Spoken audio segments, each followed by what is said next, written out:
Hello everyone, my name is Taylor. I am Kendra's maid of honor and one of her 3 younger sisters. When Kendra asked me to be her maid of honor, I was so excited to start planning the parties and the presents and the decorations and all of the wedding details. Then about 3 weeks ago, Kendra reminded me I had to give a speech. Well, for those of you who don't know me, I'm not exactly the funny type, and I don't exactly like being the center of attention, but naturally I decided to go to my dad for some help. So, when I asked my dad for some ideas and pointers for writing my speech, he started with, okay, so don't try to be funny. Well, lucky for me, my family provides enough content on a day-to-day basis to write 100 interesting speeches. As the oldest of 5 kids, Kendra always paved the path for the rest of us growing up. She taught us some really important lessons. Oh boy. Like, playing airplane with your 3-year-old brother could end in an ER visit and an arm cast for the 3-year-old brother. One of the earliest lessons Kendra actually taught me was to always read the fine print. It's no wonder she became a lawyer. When I was about 10 years old, I had an extreme obsession with the biggest boy band of the time, the Hanson Brothers. This was great on my part. One day, Kendra came running down the hall with a newspaper clipping. She's like, Taylor, I have this ticket to the Hanson Brother concert. It was in the newspaper for you. I got it. I was ecstatic. So I took a newspaper clipping, I clipped it on my bulletin board, and I looked at that newspaper clipping every day for weeks. I could not wait to go to this concert. So, one day after a fight about something I'm sure was super, super important at the time, Kendra got angry and she said, "The ticket isn't even real." I ran to my room and pulled down the clipping, and I looked it over, and it did indeed say Hanson, but below it, plumbing. It was the Sunday advertisement for Hanson Plumbing. Needless to say, I never made that mistake again. Later on in life, when Kendra decided to go to law school, I was a little worried. Kendra was already the type to never back down, and now she was going to have an official legal degree from the state in never backing down.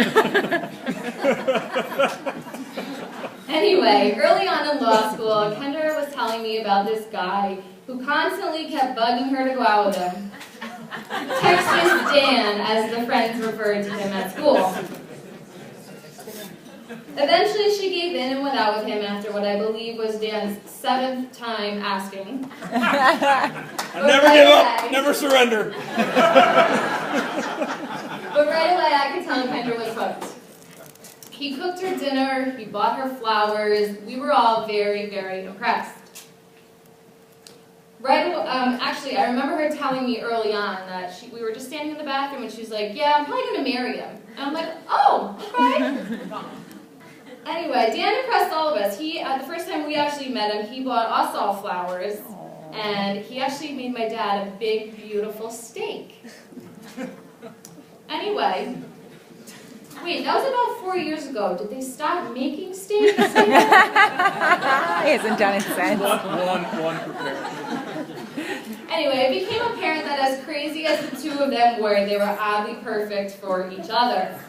My sister Maddie is the youngest of the family, and she's blatantly honest to an extreme degree, which Dan loves, but Maddie would never be able to tolerate Dan's crazy hair. Levi, the only boy in the family, is an amazing singer and pianist, but he's not quite Dan's type. He thinks the tool belt is something you wear on Halloween. Sydney, the middle child, keeps everyone laughing all year round, but would probably murder Dan in his sleep within the first 2 weeks of marriage. Give it a day. I love Dan to death, but I prefer men that wear sneakers and hair gel instead of cowboy boots and suspenders. Kendra, the oldest child, doesn't cook, doesn't clean, doesn't do laundry, doesn't clean the cat boxes, Dan, you definitely made the right choice.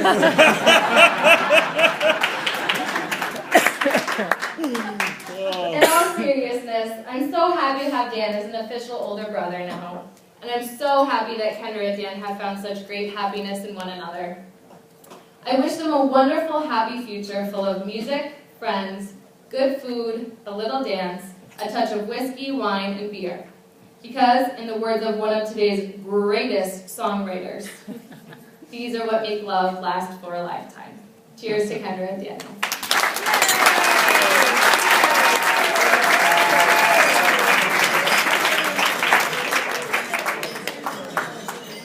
Good job, Tail.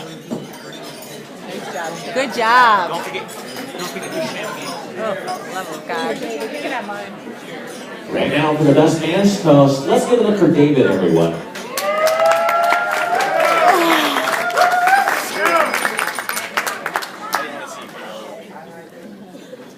Dave, do we need to give a legal disclaimer? I wish you reminded me 3 weeks ago that I had a speech to give.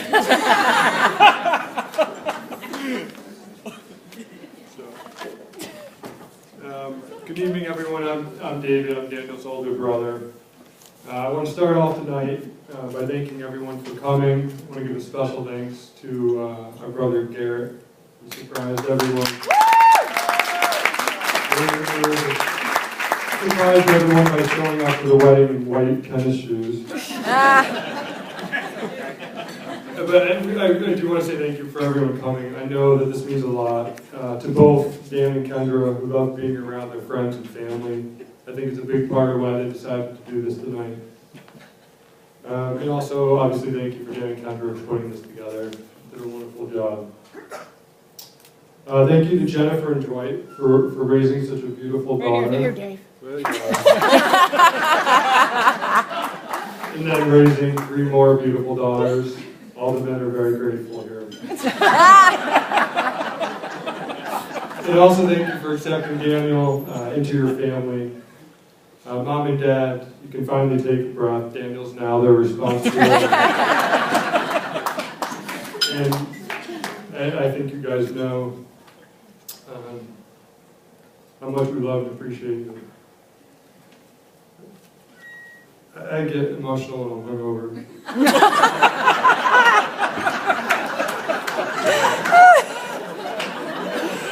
Ready? Oh my God. Now, I'm sure it wasn't an easy decision for Dan to choose me as his best man, because ever since his birth on Friday the 13th, 1980 something, if I had more time, I would have done my research. But I've been there for Dan, giving him insight, advice, and guidance. And I provided these things to him whether he needed it or wanted it. And I did it mostly through physical torture and verbal abuse. But tonight I promised not to do either. Not because I know it's the right thing to do, but because I'm scared of Kendra.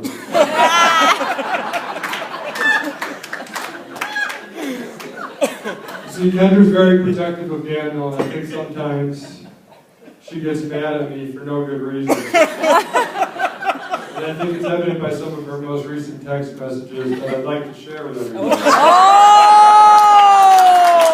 Uh-oh. You're in trouble.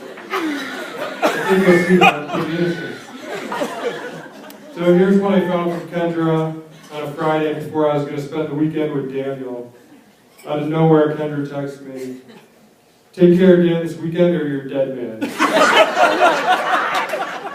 I wrote her back on Sunday and I said, "I'm sorry."